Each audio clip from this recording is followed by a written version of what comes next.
नेपाली सेवाको साँझ पखबाट विनिता दाहालको नमस्कार। आजका मुख्य विषयमा प्रधानमन्त्रीले संसद विघटन गरेर संविधान र शान्ति प्रक्रियालाई बिथोल्न खोजेको प्रचण्डको आरोप।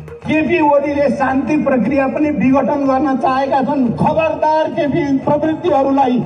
राजधानीमा भएको नेकपाको विरोधी खेमाको प्रदर्शनले सरकारलाई के सन्देश दिएको छ? नयाँ संविधान अन्तर्गत चुनाव हुँदाखेरि जसरी हिरोको रूपमा निस्के अब उनको त्यो हैसियत छैन, धेरै कमजोर भएका छन् जनताको नजरमा भन्ने पनि देखिन्छ। पत्रकार युवराज घिमिरेसँग कुराकानी। नेपालको मानवाधिकारको अन्तर्राष्ट्रिय समीक्षाबारे एक सामग्री र अन्तर्राष्ट्रिय प्रसंगमा फाइजर कम्पनीले आपूर्तिमा गरेको ढिलासुस्तीका कारण युरोपमा थुप्रैतिर खोप कार्यक्रम अवरुद्ध।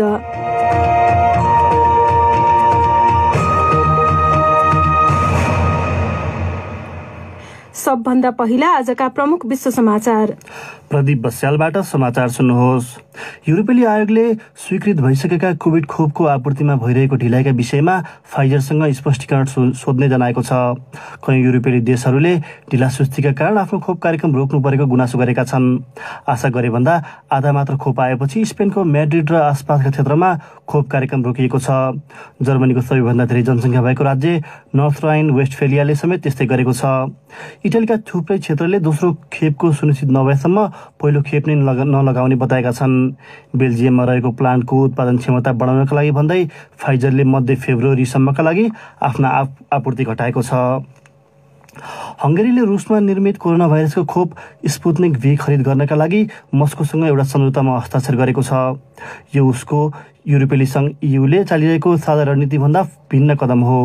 रुसी खोपलाई EUको औषधि नियामकले स्वीकृति दिएको छैन, तर हंगेरीले त्यसको प्रारम्भिक स्वीकृति दिँदै तेस्रो चरणको मानव परीक्षणका लागि प्रयोग गर्ने बाटो खोलिदिएको छ। हंगेरीका प्रधानमन्त्री भिक्टर अर्बानले फाइजर बायोएनटेकको खोप पाउनमा भइरहेको ढिलाइको चर्को आलोचना गरेका छन्। बीबीसीका युरोप क्षेत्रीय सम्पादक डानी एभरहर्ड भन्छन्, He said more competition could force थप प्रतिस्पर्धाले उत्पादकहरूलाई आफ्नो आपूर्ति बढाउन दबाब दिने बताएका छन्। बीबीसीका डानी एभरहर्डको भनाई, हंगेरीले हालै चीनको सिनोफार्म खोप किन्नका लागि बेजिङसँग समेत एउटा सम्झौता गरेको छ। बेलारुसमा एकजना पुरुषले राजधानी मिन्स्कमा रहेको एउटा मुख्य सरकारी भवन बाहिर आफैलाई जलाउने प्रयास गरेका छन्। अधिकारीहरूका अनुसार आगो लगाउनु अघि ती व्यक्तिले आफूलाई एक खाले तरल पदार्थले भिजाएका थिए। नजिकैका मानिसहरूले तत्कालै उनको शरीरमा लागेको आगो निभाउने प्रयास गरेका थिए, तर यतिखेर अस्पतालमा रहेका ती मानिसको आधाभन्दा बढ्ता शरीर नराम्ररी जलेको छ। आफूलाई जलाउनु पछाडिको कारण खुलिसकेको छैन। बेलारुस केही महिना यता राष्ट्रपति अलेक्जेन्डर लुकासेन्को विरुद्ध प्रदर्शनमा छ। तपाईं बीबीसी नेपाली सेवा सुन्दै हुनुहुन्छ। मस्कोको प्रहरीले भनेको छ, शनिबार रुसी विपक्षी नेता एलेक्सी नभाल्नीको समर्थनमा निकाल्न खोजिने र्यालीका हरेक प्रयासलाई तोडिनेछ। उनीहरूले एउटा चेतावनी दिँदै अनुमति नदिएका प्रदर्शनमा सहभागी हुनका लागि आग्रह गर्ने सञ्चार माध्यम र अनलाइन विरुद्ध समेत कदम चालिने बताएका छन्। रुसको मिडिया निगरानीकर्ताका अनुसार टिकटक जस्ता सामाजिक सञ्जालले र्यालीमा सहभागी हुन गरिएका आग्रहलाई फैलाएको भन्दै $50,000 जरिमाना तिर्नुपर्नेछ। बीबीसीका स्टिभ रोजनबर्ग भन्छन्, Across the country, police have been detaining. देशका विभिन्न भागमा प्रहरीले नभाल्नीलाई साथ दिने नेताहरूलाई हिरासतमा लिइरहेका छन्, जसमा उनकी एकजना प्रवक्ता समेत छिन्, जसलाई 9 दिनका लागि हिरासतमा लिएको छ। बीबीसीका स्टिभ रोजनबर्गको भनाई, एक स्नायुविष हमलाका कारण 5 महिना अघि झण्डै ज्यान गुमाएका नभाल्नी यतिखेर मस्कोमै हिरासतमा छन्। अस्ट्रेलियाका प्रधानमन्त्री स्कट मोरिसनले त्रासहरूलाई जवाफ नदिने बताएका छन्। गुगलले समाचार सामग्रीका लागि यदि आफूले पैसा तिर्न परेमा त्यहाँ उसको सर्च इन्जिन निष्क्रिय पार्ने जनाएपछि मोरिसनले त्यस्तो भनेका हुन्। एउटा प्रस्तावित कानुनका अनुसार गुगल र अन्य प्रविधि कम्पनीहरूलाई आफ्नोमा देखा पर्ने समाचारहरूका लागि अस्ट्रेलियाका सञ्चारगिरीहरूलाई पैसा तिर्नुपर्नेछ। गुगलले त्यस्तो नयाँ नियम व्यावहारिक हुन नसक्ने जनाएको छ। अस्ट्रेलियाली सरकारले सामाजिक सञ्जालहरूले समाचारहरूसँग जोडिएरै मुनाफा कमाउने भएकाले त्यसको उचित हिस्सा पत्रकारितालाई दिनुपर्ने दावी गरेका छन्। र जापानको स्वास्थ्य मन्त्रालयले गत वर्ष त्यहाँ आत्महत्या गर्नेहरूको संख्या सन् 2009 यता बढेको जनाएको छ। आत्महत्या गर्ने पुरुषहरूको संख्या केही घटेको भए पनि महिलाहरूको हकमा भने त्यस्तो वृद्धि 14% भन्दा बढी छ। नोभेम्बरसम्मको 8 महिनामा 300 भन्दा धेरै बालिकाले आत्महत्या गरेका थिए। निकै सम्पन्न G7 समूहका देशमध्ये जापानमा सबैभन्दा उच्च आत्महत्याको दर पाइने गरेको छ। यो बीबीसी नेपाली सेवा हो।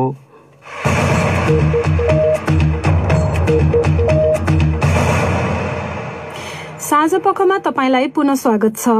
प्रतिनिधि सभा विघटन विरूद्ध संघर्ष गरिरहेको नेकपाको एउटा खेमाका अध्यक्ष प्रचण्डले प्रधानमन्त्री केपी शर्मा ओलीले चालेको कदमलाई निरुत्साहित नगरिए नेपालको शान्ति प्रक्रिया गम्भीर रूपमा प्रभावित हुन सक्ने बताएका छन्। आज काठमाडौँमा भएको विरोध सभामा प्रतिनिधि सभा विघटन गर्ने कदमको चर्को आलोचना गर्दै उक्त खेमाका नेताहरूले संसद पुनर्स्थापना नभएसम्म आन्दोलन जारी रहने बताएका छन्। प्रधानमन्त्री ओलीले भने आफ्नै पार्टीका वरिष्ठ नेताहरूले सरकारलाई काम गर्न नदिएपछि आफूले ताजा जनादेश लिने राजनीतिक निर्णय गरेको बताउँदै आएका छन्। सुनौ एक रिपोर्ट।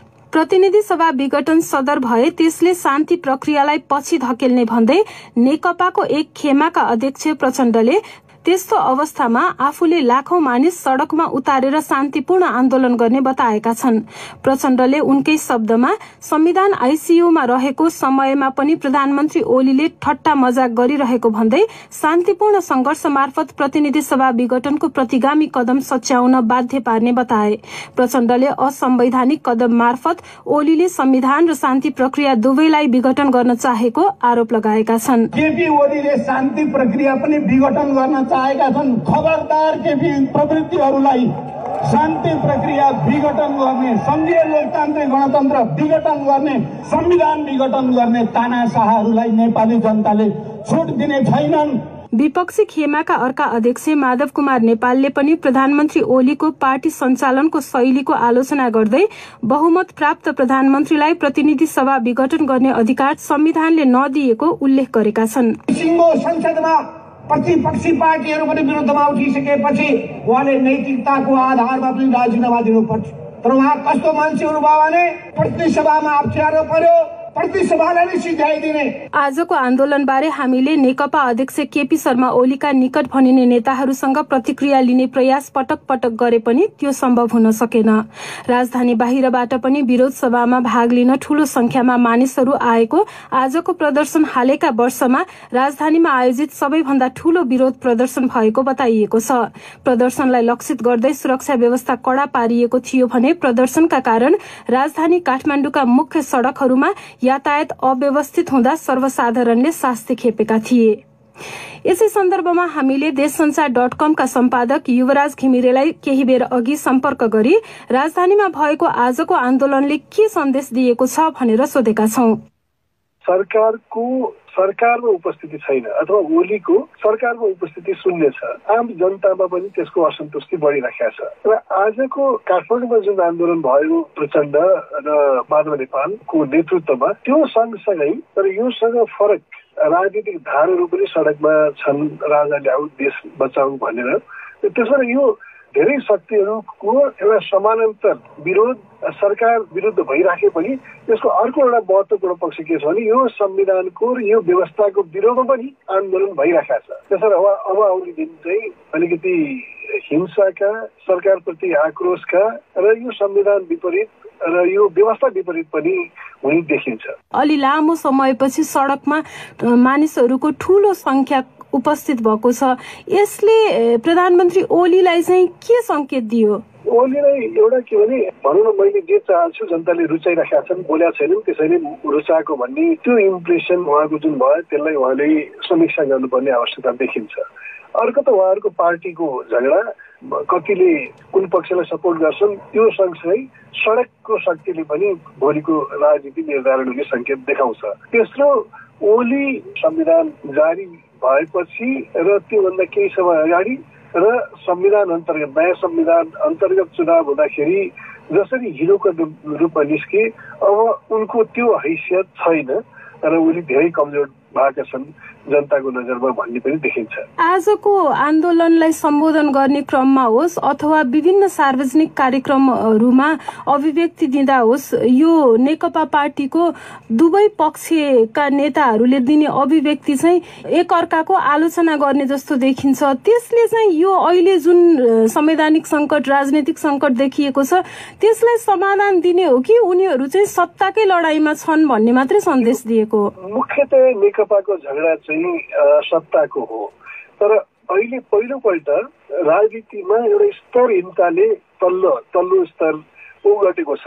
यो सत्तामा प्रधानमन्त्रीको तर्फबाट पनि प्रधानमन्त्रीका भाषा र उहाँका अभिव्यक्ति पनि र उहाँका प्रतिद्वन्दीहरूको भाषा र अभिव्यक्तिमा पनि त्यो देखिन्छ। त्यसले नेपालको जुन आम जनताको सोच र राजनीति हो त्यसलाई आउने दिनमा थप प्रदर्शित गर्न सक्छ। तर नेकपाकै झगडा कुरा गर्दाखेरि सार्वजनिक रूपमा यो सत्ताको झगडा हो, त्यसलाई सैद्धान्तिक जामा लगाउने कोसिस दुवैले गर्दैछन्। प्रतिनिधि सभा विघटन भएको मुद्दा चाहिँ विचाराधीन छ। यो अवस्थामा अबको राजनीति कसरी अगाडि बढ्छ होला? एउटा त सर्वोच्चले के फैसला दिन्छ भनौँ न, हामी के गर्नुपर्छ भन्ने कुरामा नभइकन एउटा उसले प्रधानमन्त्रीले गरेको विघटनलाई सदर गर्न सक्छ, संवैधानिक ठहर गर्न सक्छ, एउटा त्यसलाई असंवैधानिक ठहर गरेर बिउताउने आदेश दिन सक्छ प्रतिनिधि सभा, र तेस्रो चुनाव अर्डर गरिसकेको भएर प्रधानमन्त्रीले गरेको काम नाजायज हुँदा हुँदै पनि जनादेशमा जानु उपयुक्त भएर सर्वोच्च दिन सक्छ। मैले देखेका 3टा विकल्प यो हो र 3टै विकल्प चाहिँ ओलीका लागि फाइदा हुँदैन, किनभने अब डिसमिसललाई उसले संवैधानिक गठन गरेमा ओलीले निरन्तरता पाउने एउटा वातावरण त बन्छ, तर आम जनताले यो राजनीतिक मुद्दा पनि भएको भएर मलाई लाग्छ सडकमा जुन ओलीको विरोध हो, सत्ताको विरोध हो, त्यो जारी रहन्छ र त्यसले ठुलो रूप लिन्छ। भनेपछि यो विगतमा जसरी सडकको आन्दोलनले चाहिँ एउटा निष्कर्ष निकालेको थियो, अहिले पनि त्यसको सम्भावना बढी देखिन्छ भन्न मिल्छ? आंशिक हिसाबले मिल्छ, तर योभन्दा पहिलाको आन्दोलनमा निर्णायक ठाउँमा एजेन्डा तय गर्ने ठाउँमा विदेशीहरू थिए। अहिले विदेशीहरू त्यसरी आइसकेका छैनन् र उनीहरू पनि दुविधामा छन्, किनभने उनीहरूको संलग्नता हुँदाहुँदै पनि उनीहरूले चाहेको कोर्स नेपालको राजनीतिले लिन सकेन। त्यसो भएर अहिले विदेशीहरू हेरिराखेका छन् वेट एन्ड वाचको रूपमा, र उनीहरू हाम्रोभन्दा नेपाली जनता र नेपाली राजनीतिक शक्तिहरूले नै ती सडकका समानान्तर शक्तिहरू, फरक मतका र मान्यताका शक्तिहरू नै आपसमा बसेर भोलिको गन्तव्य तय गर्नुपर्ने परिस्थिति आउन सक्छ जस्तो लाग्छ मलाई। उनी थिए देशसञ्चार.com का सम्पादक युवराज घिमिरे। प्रसंग नेकपा विवादकै बारेमा। निर्वाचन आयोगले टुङ्गो नलगाएकाले नेपाल कम्युनिस्ट पार्टी नेकपा सत्ताधारी नेकपा र विपक्षी नेकपाको रूपमा दुई कित्तामा विभाजित छ। यी दुवै कित्ताका दुई अध्यक्षको एक अर्काको आलोचना गर्ने क्रम केही समय यता जारी छ। तैपनि दुवै पक्षले दुवै पक्षका नेताहरूलाई आफू नेतृत्वकै पार्टीमा राखेका छन्, निष्कासन किन गरिसकेका छैनन् भन्ने बारे साथी शरद केसीले तयार पारेको यो रिपोर्ट सुनौ। प्रचण्ड नेतृत्वको नेकपाबाट प्रधानमन्त्री समेत रहेका केपी शर्मा ओलीलाई अध्यक्षबाट हटाएर माधव कुमार नेपाललाई अध्यक्ष बनाइएको छ। ओलीले पनि प्रचण्डलाई अध्यक्षमा यथावत राखेर कार्यकारी अधिकार खोसेका छन्। प्रचण्ड पक्षीय नेता राम कार्कीका ठम्याइमा पार्टी फुटिसकेको छ, तर प्रतिनिधि सभा पुनर्स्थापना भएमा नेकपा फेरि जोडिने सम्भावना पूर्ण अन्त्य नभइसकेको कतिपयको अनुमान छ। दुवैतर्फ उपाध्यक्ष वामदेव गौतम त त्यसको प्रयास गर्न भन्दै कुनै पनि खेमामा लागेका छैनन्, तर नेता कार्कीका विचारमा नेकपा अब जुट्ने सम्भावना छैन। प्रधानमन्त्री निकट नेता सुभाष नेम्बाङ भने एकताप्रति आशावादी छन्। उनी भन्छन्, हामीले चाहिँ कसैलाई पनि कारबाही गरेको छैन। अब त्यसको कारण हो पार्टीलाई एकदिकै बनाउने हाम्रो मनसाय हो। नेता नेम्बाङका भनाइमा कानूनी रूपमा पार्टी अझै एक छ। हाम्रो पार्टी नेकपाको प्रथम अध्यक्ष केपी ओली हुनुहुन्छ, अर्का अध्यक्ष पुष्पकमल दाहाल प्रचण्ड हुनुहुन्छ, तर रियालिटी हेर्नुहुन्छ एकैचोटि दुईतिर केन्द्रीय कमिटीहरू बसिराखेको देखिन्छ। अब देशव्यापी रूपमा आमसभाहरू फरक फरक भएको देखिन्छ। अब यसो भन्दा फरक हो भन्ने देखिन्छ, कागजको कुरा गर्नुहुन्छ एक देखिन्छ। तर कार्कीका ठम्याइमा एक अर्कालाई पार्टीबाट ननिकाल्नुको कारण फरक छ। उनले त्यसलाई चालको संज्ञा दिए। आम कार्यकर्ताहरूलाई हामी चाहिँ सहिष्णु छौँ, सबैलाई चाहिँ समेटेर लैजाने हाम्रो सोचाइ हो भन्ने कुरा गरेको। यो क्या एउटा गीत गायक खुसीराम पाठकले लेख्नु भएको थियो, फाटेको जालैले छेके पनि छर्लङ्गै देखेको हेर गाउँले हो भन्ने क्या। त्यो फाटेको जालले छोप्ने प्रयास मात्रै हो त्यो। कतिपयले विपक्षी नेकपाले देशव्यापी आन्दोलनका क्रममा आज काठमाडौँमा गरेको दोस्रो सभाको आयोजनालाई आन्दोलनको आवरणमा कांग्रेस र प्रचण्ड पक्ष पनि चुनाव प्रचारमा लागेको ठान्ने गरेको पाइन्छ।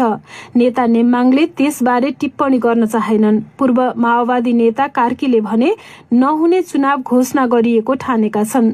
सर्वोच्च अदालतले चुनावको बाटो खुल्ला गरिदियो भने विपक्षी नेकपाले भाग लिन्छ भन्ने प्रश्नमा उनको जवाफ छ, चुनाव हुने भए पो भाग लिन त। प्रतिनिधि सभाको पुनर्स्थापनाको माग गरिरहेको प्रचण्ड पक्षीय नेकपाले अदालतले बाटो खुला गरिदियो, तर उसले आशंका गरे जस्तै चुनाव पनि समयमा नहुँदाको विकल्पबारे पनि अनेक अड्कल भइरहेका छन्।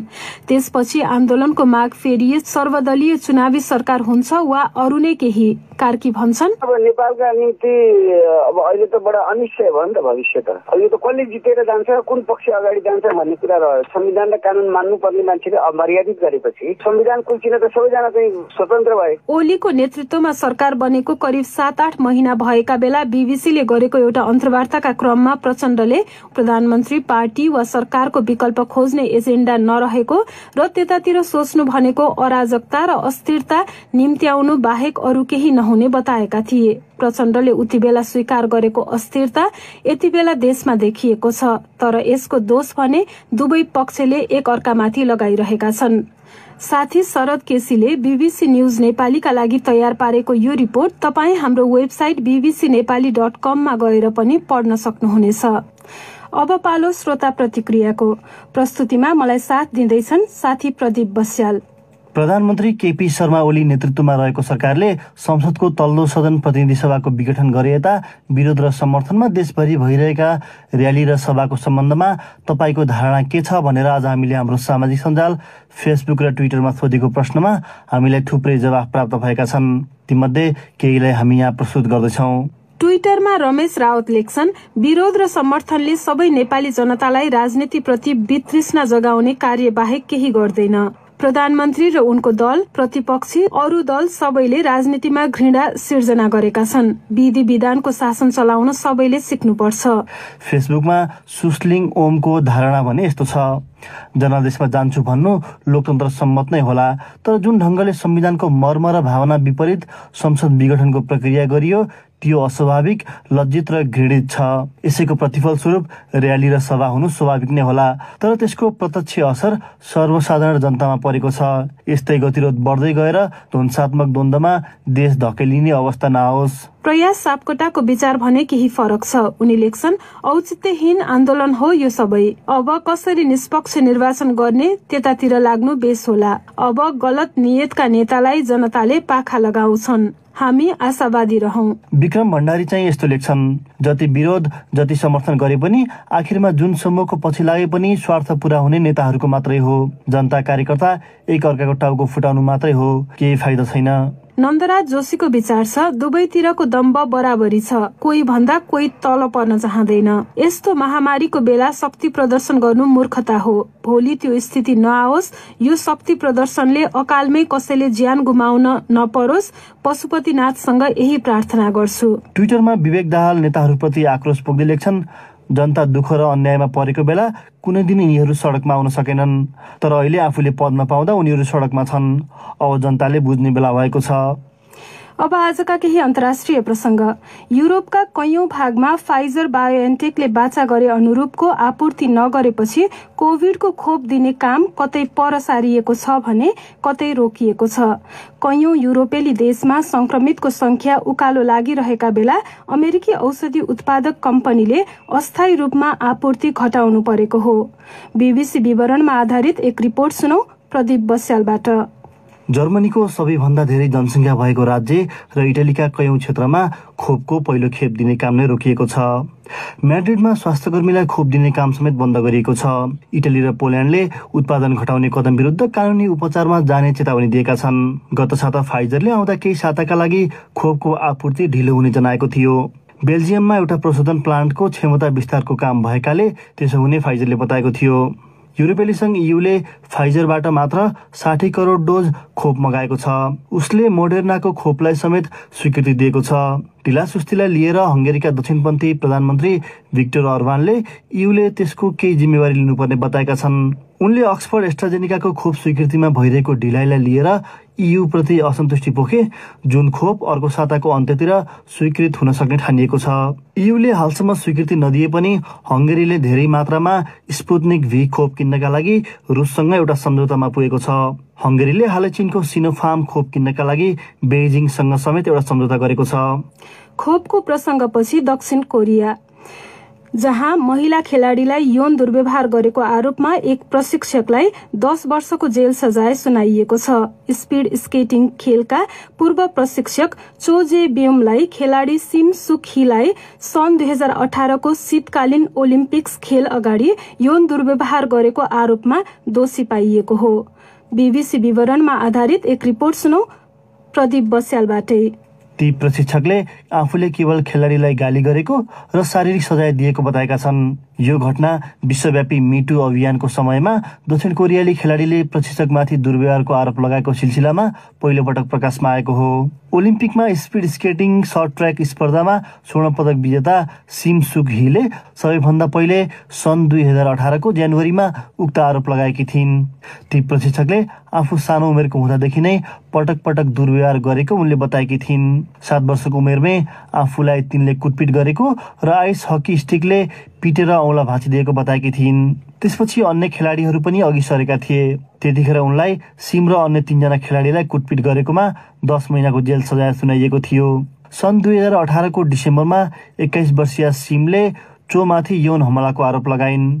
त्यस्तो यौन हमला र दुर्व्यवहार आफू विद्यार्थी रहेकै बेला सन् 2014 मा सुरु भएको र सन् 2018 को प्योङचाङ शीतकालीन ओलिम्पिक खेल अघिसम्म जारी रहेको सिमले बताएकी थिइन्। उनले लगाएका यौन दुर्व्यवहारका नयाँ आरोपपछि 2.5 लाख दक्षिण कोरियालीहरूले ती प्रशिक्षकलाई अझ लामो कैद सजाय हुनुपर्ने भन्दै एक निवेदनमा हस्ताक्षर गरेका थिए। प्रशिक्षक चोले ती आरोप अस्वीकार गरेका थिए। उनले केवल अनुशासनका निम्ति सिमलाई गाली गरेको र शारीरिक सजाय दिएको बताएका थिए। तर अदालतले उनलाई कैद सजायको साथै 200 घण्टाको यौन दुर्व्यवहार गर्नेहरूलाई दिइने परामर्श उपचार गराउन आदेश दिएको छ। साथै 7 वर्षसम्म उनले बालबालिका र युवा युवतीसँग काम गर्न पाउने छैनन्। प्रदीप बस्याल। यो बीबीसी नेपाली सेवा हो। तपाई नेपालका 400 भन्दा धेरै एफएम स्टेशनहरू मार्फत हाम्रो कार्यक्रम प्रत्यक्ष रूपमा सुनिरहनु भएको छ। रेडियो कार्यक्रमका अतिरिक्त तपाई bbcnepali.com मा गएर हाम्रा डिजिटल सामग्रीहरू हेर्न र पढ्न सक्नुहुनेछ। तपाई हामीलाई सामाजिक सञ्जालहरूमा समेत फलो गर्न सक्नुहुनेछ। फेसबुकमा हाम्रो ठेगाना हो facebook.com/BBC News नेपाली र ट्विटरमा @BBC नेपाली। अब अर्को प्रसंग। संयुक्त राष्ट्र संघको एउटा मानवाधिकार संयन्त्रमा हिजो कैयौं देशले नेपालको संक्रमणकालीन न्याय सहितका थुप्रै विषयमा मानवाधिकार अवस्थाबारे प्रश्न उठाउँदै चिन्ता पोखेका छन्। राष्ट्रसंघीय मानवाधिकार परिषदकै एउटा सदस्य भइकन पनि विश्वव्यापी आवधिक समीक्षा UPR-मा विगत केही वर्षदेखि नेपालमाथि यस्तो दबाव पर्ने गरेको छ। त्यसै विषयमा राष्ट्रिय मानवाधिकार आयोगकी एकजना पूर्व सदस्य मोहना अन्सारीलाई हामीले यसपटकको UPR नेपालबारे कसरी कुरा उठ्यो भनी सोधेका छौं। देशभित्रको मानवाधिकारको अवस्थाको जब प्रश्न आउँछ त्यति बेला कानूनको कुरा आउँछ, त्यसमा गरेका प्रगतिको कुराहरू आउँछ र प्रतिबद्धताको कुरा आउँछ। त्यो प्रतिबद्धता चाहिँ यसपटक पनि कस्तो रह्यो भन्दाखेरि अब दोहोर्याउने कुरा चाहिँ पुरानै कुराहरू दोहोर्याइयो। प्रगतिको कुरा गर्ने हो भने हामीले जुन किसिमको प्रगति हासिल गर्नुपर्ने थियो त्यो प्रगति नभएको अनुभूति हामी सबैलाई भइरहेको छ। जुन अब नेपालको मुख्य मुद्दा जुन संक्रमणकालीन न्यायको बारे थियो त्यसबारे यसपटक पनि धेरै प्रश्नहरू सामना गर्नु पर्यो। सरकारले आफ्ना प्रतिबद्धताहरू पनि दोहोर्यायो, तर अन्तर्राष्ट्रिय समुदायले चाहिँ यतिखेर कसरी थप उनीहरूका रणनीतिहरू उनीहरूका बुझाइहरू के फरक भएको पाइयो कि उस्तै नै देख्नुहुन्छ? प्रश्नहरू त्यसरी नै दोहोरिए। संक्रमणकालीन न्यायमा देखिएको उदासीनता सरकारहरूको, त्यसपछि आम माफीको कुरो, त्यसै गरेर त्यो संक्रमणकालीन न्यायको लागि बनेको व्यवस्थाप्रति पीडितहरूको अपनत्व कतिको अपनाएका छन्, ती कुराहरू त्यसरी नै उठे। हिजोको उसमा पनि जति पनि सदस्य राष्ट्रहरूको प्रश्न थियो त्यसमा चाहिँ संक्रमणकालीन न्यायको कुरा चाहिँ एकदमै अगाडि राखेर उठाइएका थिए। अब सदस्य राष्ट्रहरूको भूमिका चाहिँ अब हेर्नुपर्ने हुन्छ, किनभने नेपालको तर्फबाट जवाफ पनि जुन प्रतिनिधिहरू हुनुहुन्थ्यो उहाँहरूले पनि जवाफ दिनुभयो। तर सदस्य राष्ट्रहरूले यी प्रश्नहरू दोहोऱ्याइराख्दाखेरि नेपालमा, किनभने चाहिँ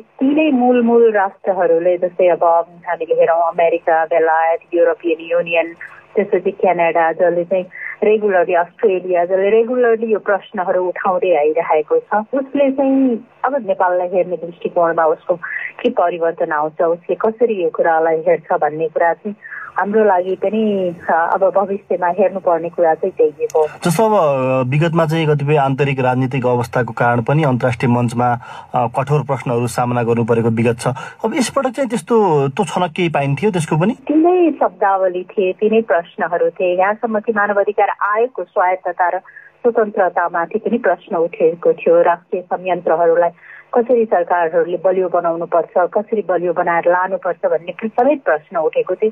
तर अब कस्तो छ भन्दाखेरि यो प्रश्न विगतमा पनि उठेका थिए, नउठेका होइनन्। तर देशभित्र फर्किसकेपछि सरकारले गर्नुपर्ने जुन कामहरू छ त्यो नगरेको चाहिँ पाइन्छ। मोनाजी, अब तपाईँहरूले चाहिँ यो कार्यकाल सकिनु अगाडि यो पीडकहरूको नाम नै सार्वजनिक गर्नु भएको थियो। अब यो कुराहरू पनि अब मानवाधिकार आयोगको सिफारिस कार्यान्वयनको कुरा पनि यसपटक उठाइयो भनेपछि तपाईँहरूले जुन दबाब दिन खोज्नु भएको थियो राज्यलाई एउटा उत्तरदायी बनाउन, त्यसमा केही बल पुगेको चाहिँ मान्नुहुन्छ? हामीले बल पुगेको पनि मान्छौँ र सरकारको कोर्टमा बल पनि पुर्यायौँ भनेर मैले यसलाई मान्छु।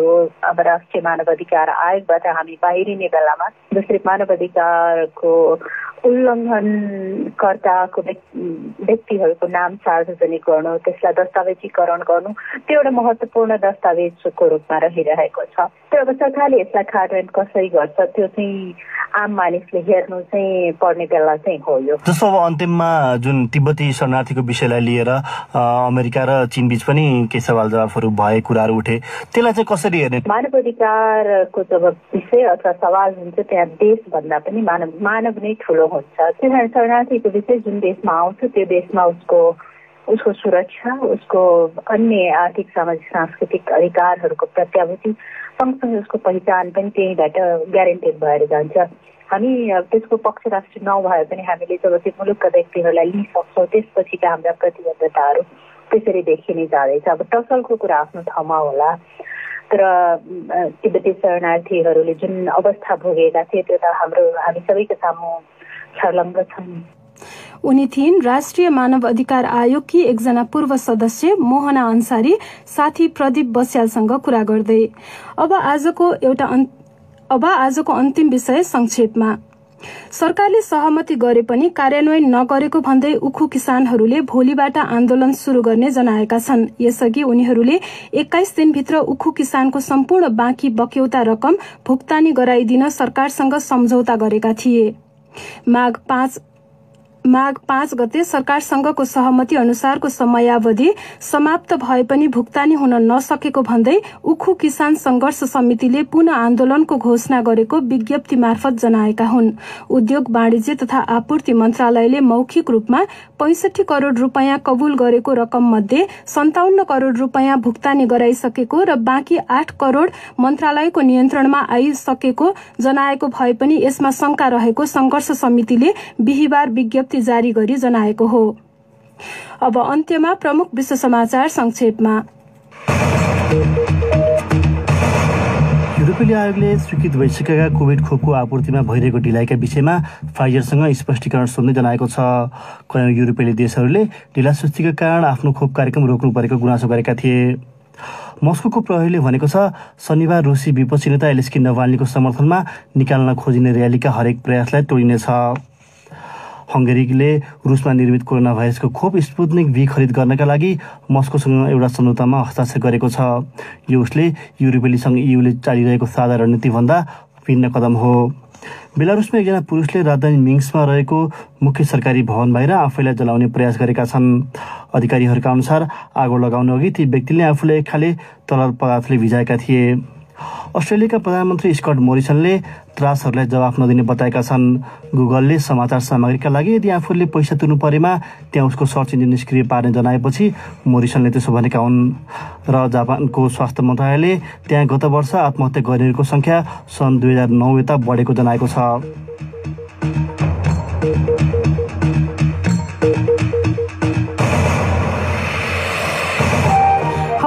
यसका साथै बीबीसी नेपाली सेवाको साँझ पख यही सकिन्छ। हामीलाई भने सोमबार बिहान 7:15 बजेसम्मका लागि बिदा दिनुहोस्। नमस्कार।